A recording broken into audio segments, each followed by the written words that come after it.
Penvision TV presents. Shariful Islam ভাই জানতে চেয়েছেন যে আমরা যখন কবর জিয়ারত করতে যাই তো মৃত ব্যক্তি কি বুঝতে পারে যে কে কবর জিয়ারত করছে?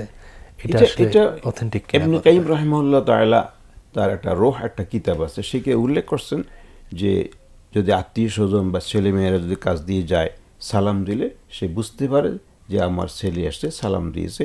আর যদি ওখানে উনি উল্লেখ করেছেন যে কেউ যদি পাশ দিয়ে চলে যায়, সালাম দিল না, তার জন্য ইস্তেগফার করলো না, সে বলে তাকে স্বপ্নে দেখায় বা যে কোনোভাবেই হোক যে তুমি গেলা কিন্তু আমি তোমাকে দেখেছি, কিন্তু আমাকে সালামও দিলে না, আমার দোয়াও করলে না। এবং এটা কতটুকু অথেন্টিক জানি না, তবে কোরআন তো বলে যে মৃতকে তোমরা শোনাতে পারো না।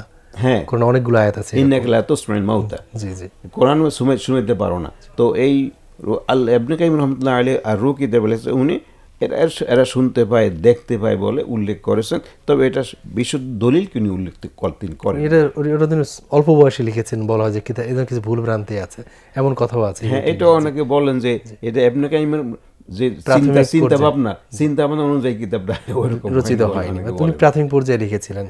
তো আসলে মৃত ব্যক্তি দেখুক বা নাই দেখুক, আমার দায়িত্ব হলো ওখানে গিয়ে সালাম দেওয়া, দোয়া করা।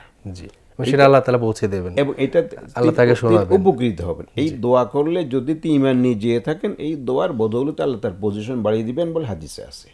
আচ্ছা, এটুকুই আমরা বিশ্বাস করতে পারি। জি, আর কোরআন যেহেতু বলছে শোনাতে পারি না, আমরা ওটা নিয়ে ওইটার উপরে আস্থা রাখা উচিত। কোরআনের পুরস্কার ইন্নাকা লা তুসমিউল মাউতা, আপনি মৃত ব্যক্তিদেরকে আপনি শোনাতে পারবেন না। জি, কাজেই আর বদরী সাহাবী বদরী যারা মারা গেছে, ওই যে কাফেররা যারা মারা গেছে, এক জায়গায় গর্ত করে 24 জনকে ফেলা হয়েছে, ওদেরকে সেখানে আল্লাহ পাক শুনেছেন, স্পেশালি শুনেছেন তাদের শাস্তিকে আরো বৃদ্ধি করার জন্য, তার অপমান করার জন্য আল্লাহ শুনেছেন। ওটা সাময়িক ব্যাপার, আসলে সাময়িক ব্যাপার। এবং সহিহ বুখারীতে আছে ওমর রাদিয়াল্লাহু বলছে আপনি কাদেরকে এই সমস্ত কথা বলছেন? বলে তোমরা যা শুনে এসছে বেশি শুনছে, আল্লাহ তাদেরকে শুনাইতেছে অপমান করার জন্য, লাঞ্ছিত করার জন্য।